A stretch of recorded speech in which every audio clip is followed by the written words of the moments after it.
आपके घर में 100 रुपए, 500 रुपए या फिर 2000 का नोट तो हो गए। क्या आपने कभी अपने पास रखे इन नोट को ध्यान से देखा है? इस नोट पर क्या क्या लिखा होता है, कभी आपने जानने की कोशिश की है?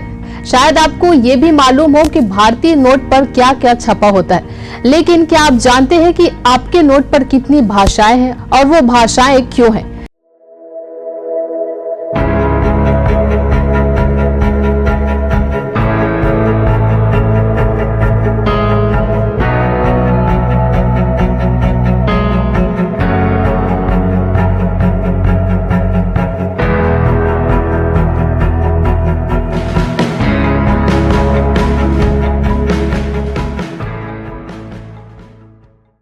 चलिए आपको बताते हैं भारतीय नोट पर कितनी भाषाएं प्रिंट होती है और इतनी भाषाओं को छापने की वजह क्या है।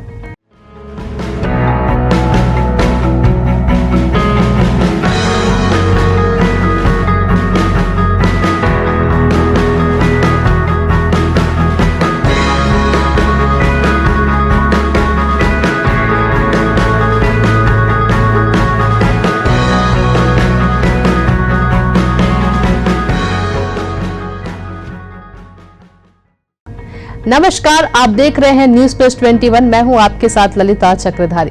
रिजर्व बैंक ऑफ इंडिया की वेबसाइट के मुताबिक एक भारतीय नोट पर 17 भाषाएं प्रिंट होती हैं। इंग्लिश और हिंदी सामने की तरफ होती है तो नोट के पीछे की तरफ 15 भाषाएं प्रिंट होती है। भारतीय संविधान में किसी भी भाषा को राष्ट्रीय भाषा का दर्जा नहीं मिला है और देश में 22 भाषाएं बोली जाती है। ऐसे में इन सभी भाषाओं को नोट पर प्राथमिकता दी गई है। जो भाषाएं नोट पर प्रिंट होती है उनमें हिंदी और अंग्रेजी के अलावा असमी, बंगाली, गुजराती, कन्नड़, कश्मीरी, कोंकणी, मलयालम, मराठी, नेपाली, ओडिया, पंजाबी, संस्कृत, तमिल, तेलुगु और उर्दू शामिल है।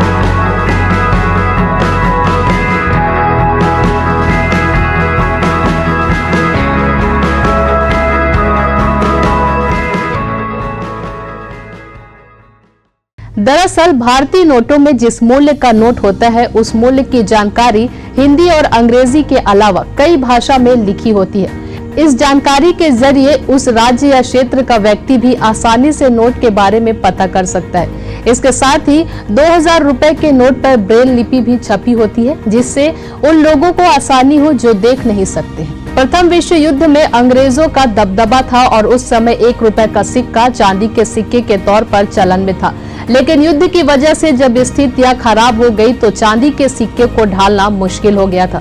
इस वजह से पहली बार लोगों के सामने 1 रुपए का नोट आया, जिस पर जॉर्ज पंचम की फोटो लगी थी।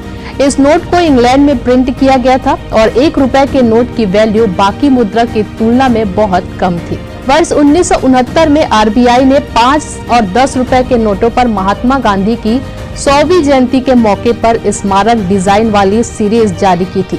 आपको जानकर हैरानी होगी कि चलती नाव की फोटो 10 रुपए के नोट पर 40 से भी अधिक सालों तक कायम रही। साल 1959 में भारत के हज यात्रियों के लिए 10 और 100 रुपए के खास नोट जारी किए गए, ताकि तीर्थ यात्री सऊदी अरब की लोकल करेंसी के मुताबिक इसे एक्सचेंज कर सके।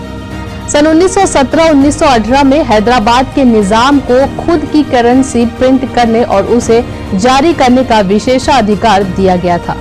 आपको बता दें, जिस तरह भारत में करेंसी को रुपया कहा जाता है, वैसे ही भूटान, पाकिस्तान, श्रीलंका, नेपाल, मॉरिशस, मालदीव और इंडोनेशिया में भी करेंसी को रुपए कहा जाता है। आपको ये जानकारी कैसी लगी, हमें कमेंट करके जरूर बताइए और इसी तरह से रोचक जानकारी के लिए देखते रहिए न्यूज प्लस 21, आपके हक की बात।